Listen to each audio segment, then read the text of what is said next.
All right, we're live. Our discussion for today is the need for small businesses. So small businesses are so important. They are the backbone of the economy.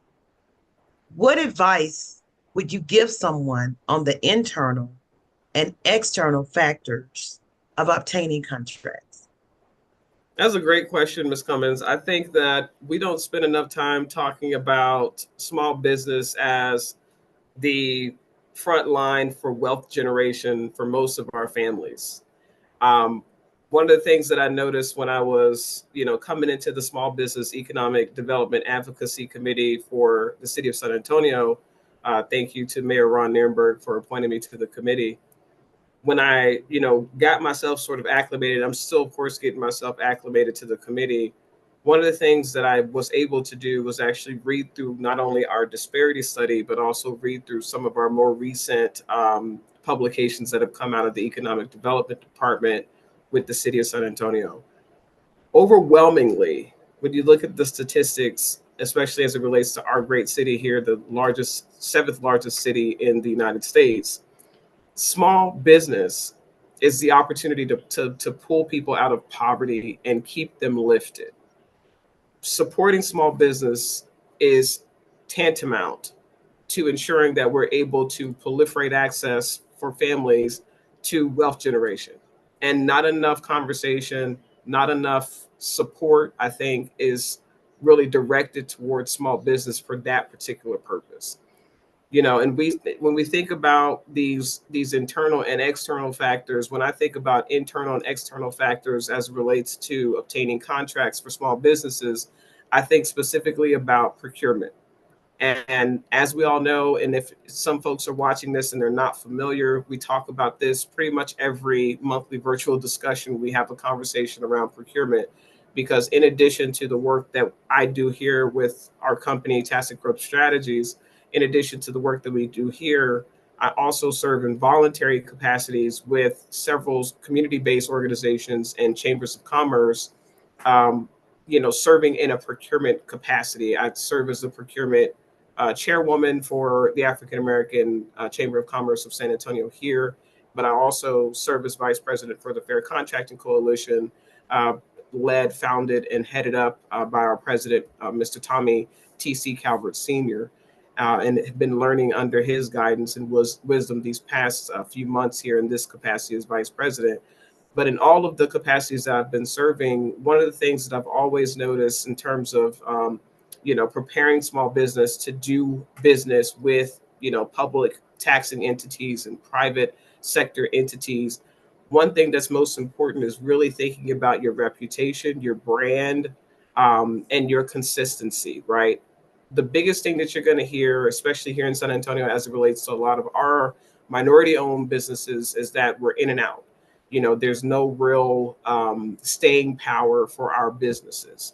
That is not by chance. I need people, especially folks that are purchasing and procurement officials and directors, to understand that that is not something that is, new. That is something that is very much institutional and systematic, right? It's a systemic issue that is perpetuated because of other, societal ills and systemic issues. So what we all have to do, the small business community, in addition to our procurement and purchasing, our department heads, all of our officials that are in position to create opportunity for small businesses to not only submit bids, but also be able to win them feasibly, and be able to perform the work feasibly, because it's not this gargantuan sort of scope of work that only a specific type of larger company can do. Something that is feasible and suitable to a smaller, sometimes micro business. These are the types of conversations that we have to begin to have a little bit more critically as we're trying to not only grow the companies that we do already have, that are getting contracted, but also be thinking about how we can, proliferate access for other businesses, who are, maybe 3 or 4 or 5 or 6 years old, for example, like Tacit Growth Strategies, 6 years old this year. Woohoo! thinking about those businesses and how we can procure their services and also help them grow, right, from a first to second stage company. So there is a lot of opportunity to build and invest for multi-generational wealth building through small business. There's so much opportunity and so much potential and so much capacity there. However, it is a team sport to be able to accomplish what we're talking about. And I think from an external standpoint, there needs to be more conversation, um, in terms of who's being invited to the table to talk about what types of opportunities are available for procurement. There needs to be more conversation like what we're doing at the Fair Contracting Coalition. There needs to be more of that type of conversation where you bring people from behind the screen, right? Bring the people from behind the computer, bring them from their office, and bring them into community spaces where they can meet one on one with business owners, who might be multi-generational business owners who may be new, to business, but meet them nonetheless and be able to help identify opportunity with them, to do the types of scopes of work that a lot of times we don't think about until we meet someone who sort of plants it into our mind that, oh, that is something that my team or this department over here, or this particular strategic planning session that we're running for our board of directors. Oh yeah, this would be another great component to the retreat or to the agenda that we're setting, right? Those are the types of things that are not going to be obvious unless you're putting yourself intentionally in places where you can be an ally, where you can be an advocate. So from an external standpoint, that's what I think about. Now internally, we already kind of talked about reputation, management, and those types of ordeals. But another part of the internal component is also, really attracting and nurturing a team of people that can help you have staying power, right? I talk to a lot of business owners on a daily basis at this point because of all that we have going on with Tacit Growth Strategies, but also the work that I'm doing on the commercial real estate side of the house with my brokerage, Phyllis Browning Company.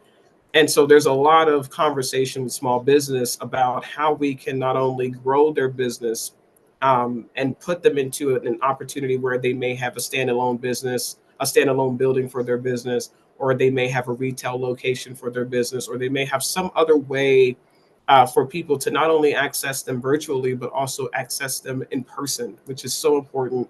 And that's not going to go away ever, right?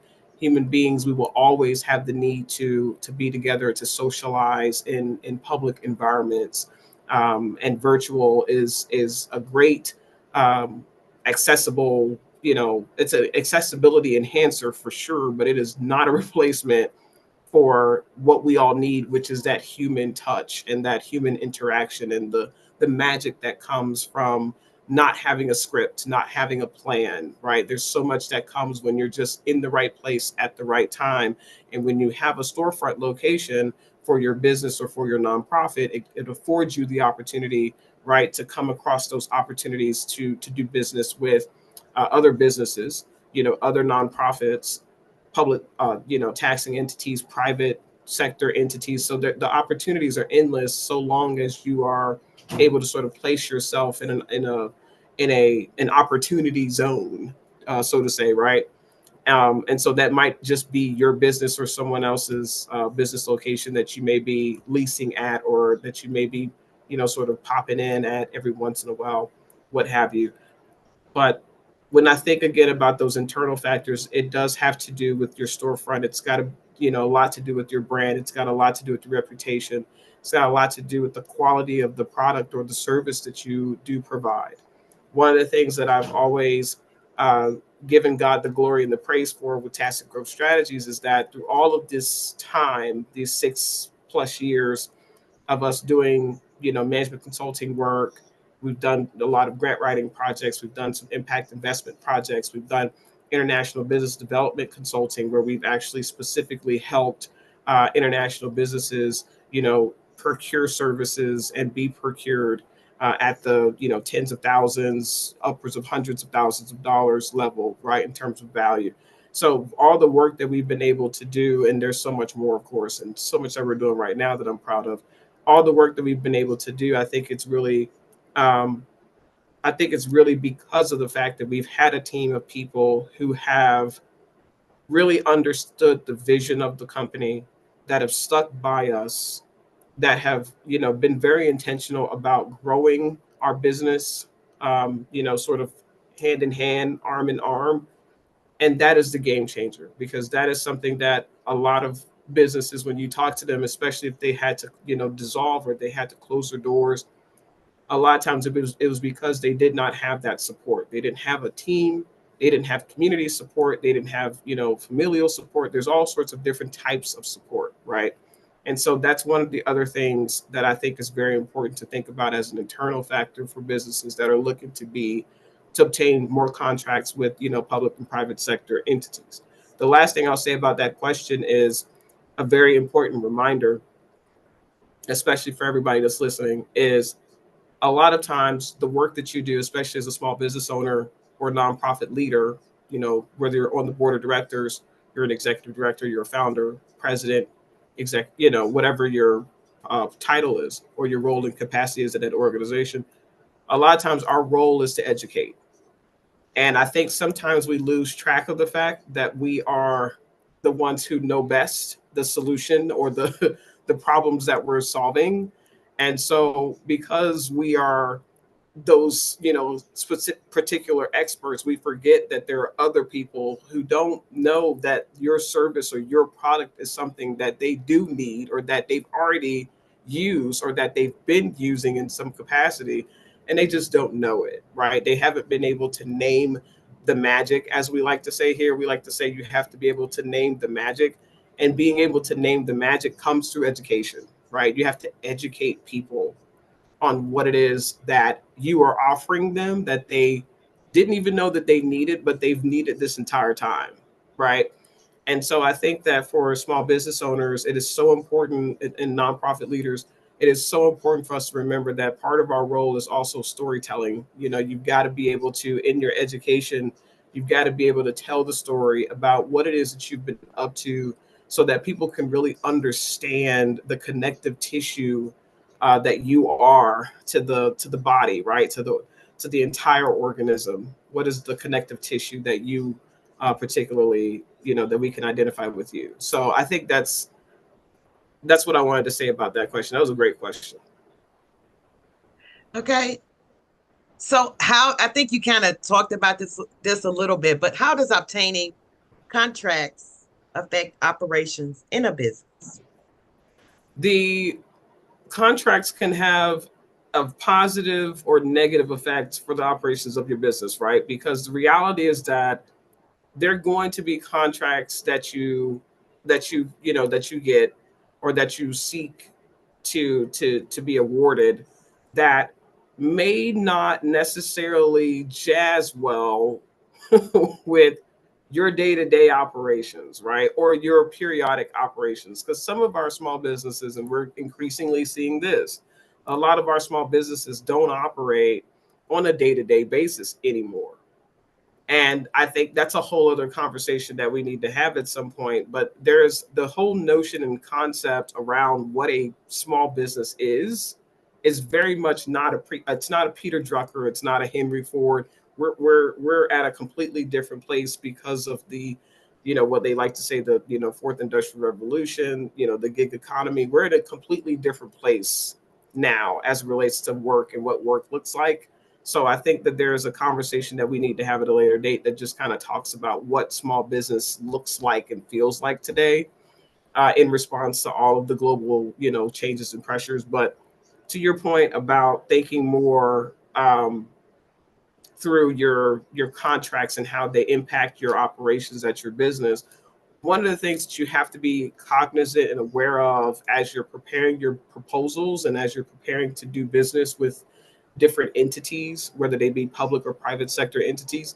One thing to keep in mind that's very important that we've learned over, the years of us being in business, is that depending on the contract type whether it's a firm fixed price, lump sum contract, whether it's a cost reimbursable contract, time materials, whatever type of contract it is really going to uh, hinder or boost your day-to-day operations at your company, right?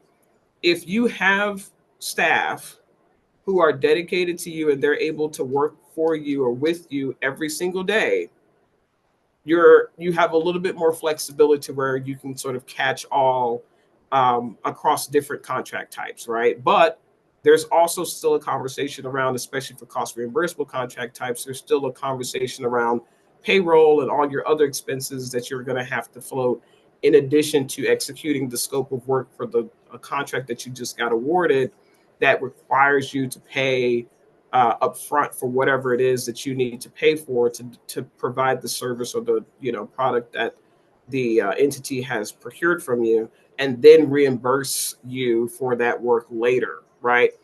So a lot of our government contracts have a net 30, right? They're going to pay you in 30 days. So after they receive your invoice, they have 30 days to pay you, which means that you've already done the work.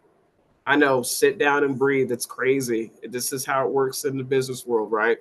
You've done the work already and you put together an invoice for the final day of that month or whatever the frequency of the invoicing will be on your side, right?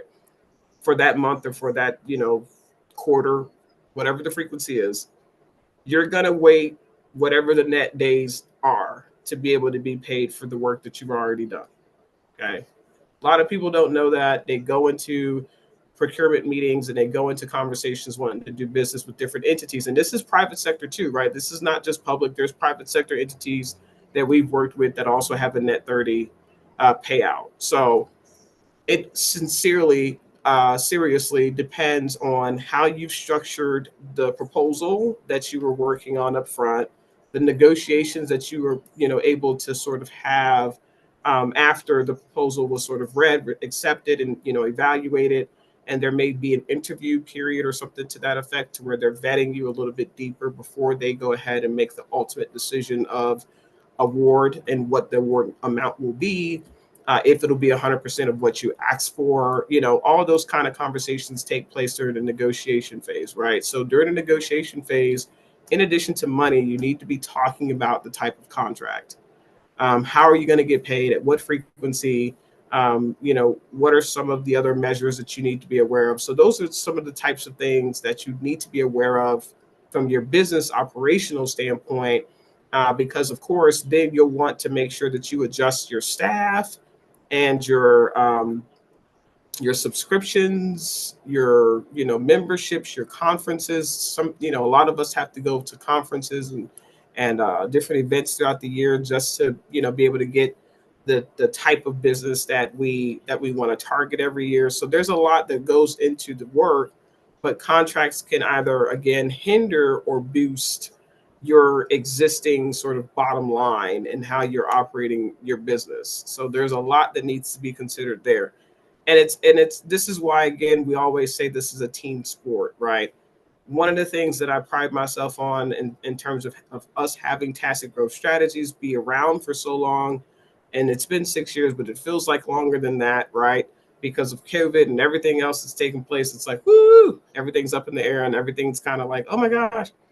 But thank God for the steadiness that we've had, because what we're able to do is be able to provide that type of support to our clientele, right? Our clientele, you're busy out there making the money. You're out there, nurturing the relationships that you need to be nurturing so that you can, continue to grow your presence with certain entities that you really want to have recurring contracts and recurring work with, which is exactly what we all want you to do, right? The entire community needs your small business to be successful. So we never want to take you away from that. The function of tacit growth strategies in that context as your project management office then is to really be there to make sure that we're able to standardize as much as possible for your business, so that when you have an opportunity to sort of look back and see how this project's running with this particular program and that particular project and this other program over here, all of it is not only jazzing together, but it's also you're making money. You're not losing money. You're not losing earned value. You're earning value. And so that's what we like to do as a PMO, is be able to provide you that sort of strategic insight and oversight so that you're able to make decisions about what types of grants to pursue, for example, versus what types of procurement opportunities to pursue from a standpoint of being educated and being well informed. So that's some of the magic that we do here at Tacit Growth Strategies. So I think that, I don't know, Ms. Cummins, I think that was a mouthful there. There's a lot of good information Yeah, that we just that was shared. that was a lot of great information that you just shared. Yes, And ma'am. I'm sure if anyone has any further questions, they can send us an email, or you What's the can ask. email? My email is PMO at growthistacit.com. And then Miss Lawson's Don't email. email me. Email Ms. Cummins. So it's She's at P PMO at growthistacit.com. at growthistacit.com. So if you have any questions or And if anything, just you go have ahead any and send that to questions, her, and we'll yeah, be in touch. yeah, exactly. Thank All you. right. Thank you. All right. Ciao. See you Bye-bye. next time. Okay.